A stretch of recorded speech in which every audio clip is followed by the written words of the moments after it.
پھر ہمارے حضور کو بھیجتے اور پھر اللہ کا کرشمہ کہ وہ چیز ہمارے حضور نبی کریم صلی اللہ علیہ وآلہ وسلم کو کچھ ہی دیر میں ڈھونڈ کر واپس لے آتے۔ ایک بار حضرت عبد المطلب کا ایک اونٹ کھو گیا تو انہوں نے اسے بہت تلاش کیا لیکن کہیں نہ ملا۔ عبد المطلب نے اپنے لڑکوں کو بھیجا کہ جاؤ مکہ میں جا کر میرا اونٹ تلاش کرو، لیکن سارے لڑکے بہت دیر تلاش کرنے کے بعد واپس آ کر کہنے لگے، اے ابا جان، ہم نے مکہ کی ایک ایک گلی چھان لی لیکن ہمیں اونٹ پورے مکہ میں کہیں بھی نہیں ملے۔ آخر عبد المطلب نے پریشان ہو کر ہمارے حضور کو اونٹ ڈھونڈنے کے لیے بھیجا۔ ہمارے حضور اونٹ کو ڈھونڈنے پہاڑیوں کی طرف چلے گئے۔ اللہ کی مدد کے ہمارے حضور ادھر ہی چلتے جا رہے تھے جدھر وہ اونٹ گیا تھا۔ کچھ دیر گزر گئی لیکن ہمارے حضور واپس نہ آئے تو عبد المطلب بھی پریشان ہو گئے اور کعبے کے پاس جا کر طواف کرتے ہوئے اللہ سے دعا کرنے لگے، اے اللہ، میرا اونٹ جہاں کہیں بھی ہو اسے میرے پوتے محمد کے ہاتھ لگا دے اور میرے پوتے محمد کو جلدی سے میرے پاس بھیج دے، میں اس کے بغیر بہت بے چین رہتا ہوں۔ عبد المطلب یہ دعا مانگ ہی رہے تھے کہ سامنے سے ہمارے حضور اپنے ہاتھ میں اونٹ کی رسی پکڑے کعبہ کی طرف آتے نظر آئے۔ عبد المطلب نے دوڑ کر ہمارے حضور کو گلے سے لگا لیا اور کہنے لگے، بیٹا، میں تمہاری جدائی سے بہت پریشان تھا، اب میں کبھی تم کو اپنے سے دور نہیں بھیجوں گا۔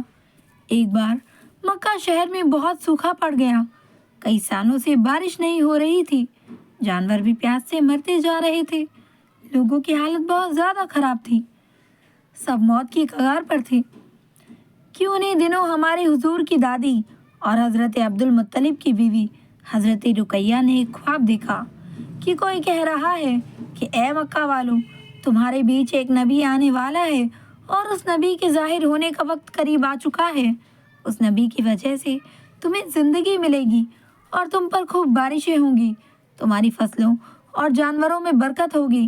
اے مکہ والوں، اگر تم اپنے علاقے میں بارش کروانا چاہتے ہو تو اپنے میں سے ایک ایسا انسان کی تلاش کرو کہ جس کا رنگ گورا ہو، قد لمبا ہو اور اس کی پلکیں گھنی ہوں اور بھویں آپس میں ملی ہوں۔ وہ انسان اپنے سارے لڑکوں کو لے کر نکلے اور تم میں سے ہر خاندان کا ایک انسان اس آدمی کے ساتھ جائے۔ سب لوگ پاک صاف ہو کر اچھے کپڑے پہنے اور خوشبو لگائیں اور سب سے پہلے جا کر کعبہ کے پاس حجر اسود کو چومیں اور پھر سامنے والے پہاڑ جبل ابو قبیس پر چڑھ جائیں۔ اس پہاڑ پر پہنچ کر وہ آدمی جس کے بارے میں اوپر بتایا گیا ہے وہ بیٹھ کر بارش کی دعا کرے اور سارے لوگ آمین کہیں تو بارش ہو جائے گی۔ صبح اٹھ کر ہمارے حضور کی دادی رقیہ نے ایک خواب جب مکہ والوں کو بتایا تو سب حیران رہ گئے اور کہنے لگے، یہ خواب کوئی عام خواب نہیں ہے بلکہ اللہ کی طرف سے ہمیں پیغام بھیجا گیا ہے کہ ہم اس طرح پہاڑ پر چڑھ کر دعا مانگے تو ہم پر بارش ہوگی، اس لیے چلو اور اس آدمی کو تلاش کرو کہ جس کے بارے میں خواب میں بتایا گیا ہے۔ مکہ والوں نے اس آدمی کو تلاش کرنا شروع کر دیا تو وہ ساری خوبیاں جو خواب میں بیان کی گئی تھی ہمارے حضور کے دادا عبد المطلب کے اندر نکل آئیں۔ لوگوں نے آ کر حضرت عبد المطلب سے کہا کہ آپ ہی ہمارے سردار ہو اور آپ کے ہی اندر وہ ساری خوبیاں ہمیں نظر آ رہی ہیں جو خواب میں بتائی گئی ہیں، اس لیے آپ چل کر ہمارے لیے بارش کی دعا کریں۔ عبد المطلب نے اپنے سارے لڑکوں کو جمع کیا اور مکہ کے ہر گھر سے ایک آدمی کو ساتھ لے کر کعبہ کے پاس آئے اور حجر اسود کو چوما اور پھر جبل ابو قبیس پہاڑ پر چڑھ گئے۔ حضرت عبد المطلب نے پہاڑ پر چڑھ کر بارش کی دعا کی اور سبھی لوگوں نے آمین کہا۔ ابھی دعا ختم بھی نہیں ہوئی تھی کہ اچانک آسمان پر کالے بادل چھانے لگے اور پھر دیکھتے ہی دیکھتے بہت تیز بارش شروع ہو گئی۔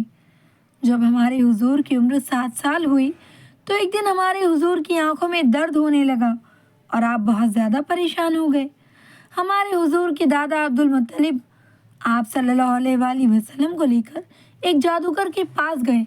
عبد المطلب نے اس جادوگر کا دروازہ کھٹکھٹایا لیکن اس نے دروازہ نہ کھولا۔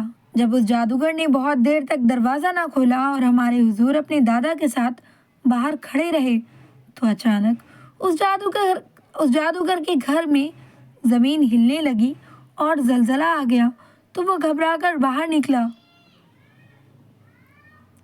جب اس جادوگر کی نظر ہمارے حضور پر پڑی تو وہ حیران رہ گیا اور کہنے لگا، اے عبد المطلب، یہ بچہ تمہارا کون ہے؟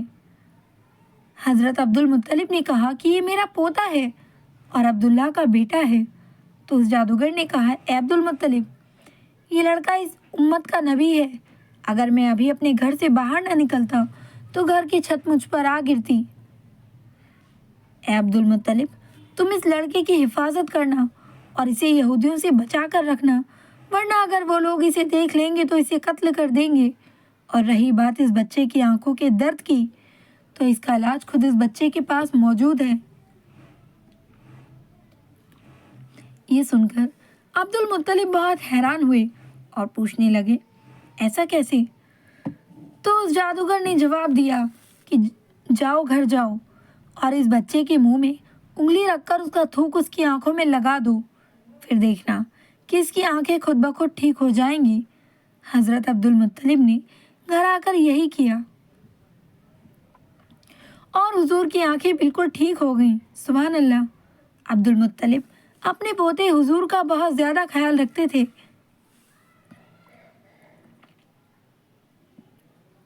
جب بھی کھانا کھانے بیٹھتے تو جب تک ہمارے حضور نہ آ جاتے تب تک گھر میں کوئی بھی کھانا نہیں شروع کرتا، اور اللہ کے رسول کی یہ برکت ہوتی کہ جب بھی کھانا کم ہوتا تو ہمارے حضور اگر اس کھانے میں شریک ہوتے تو وہ کم کھانا بھی سب کے لیے کافی ہو جاتا اور آخر میں کھانا بچ بھی جاتا تھا۔ سبحان اللہ۔ دادا عبد المطلب کے پاس ہمارے حضور کو ابھی 2 سال بھی نہیں گزرے تھے کہ اچانک ایک دن عبد المطلب کو درد اٹھا اور انہیں موت کے آثار نظر آنے لگے، تو انہوں نے اپنے بیٹے ابو طالب کو بلایا اور کہا، اے ابو طالب، ابھی تک میں اپنے پوتے محمد کا ہر طریقے سے خیال رکھتا آیا ہوں اور اسے کسی کمی کا احساس نہیں ہونے دیا۔ اب یہ بچہ میں تمہارے حوالے کرتا ہوں، اس لیے اس کی خوب دیکھ بھال کرنا، تم اس پر کبھی غصہ نہ ہونا۔ اتنا کہہ کر عبد المطلب کی وفات ہو گئی۔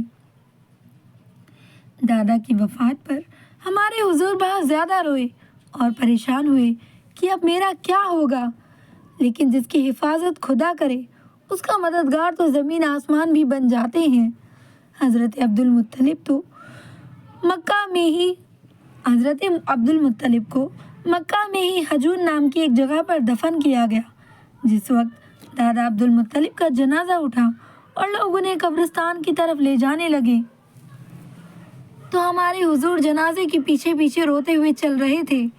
ایک بار ایک صحابی نے ہمارے حضور سے پوچھا، اے اللہ کے رسول، کیا آپ کو اپنے دادا عبد المطلب کی وفات کے بارے میں کچھ یاد ہے؟ تو حضور نے فرمایا، ہاں مجھے یاد ہے، میری عمر اس وقت 8 سال تھی۔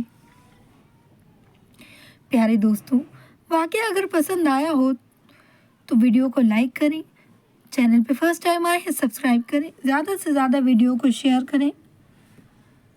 ملتے ہیں اگلی ویڈیو میں، تب تک کے لیے اپنا خیال رکھیں، دعاؤں میں مجھے ضرور یاد رکھیں اور فلسطین کے لوگوں کے لیے ضرور دعا مانگیں۔ السلام علیکم ورحمۃ اللہ وبرکاتہ۔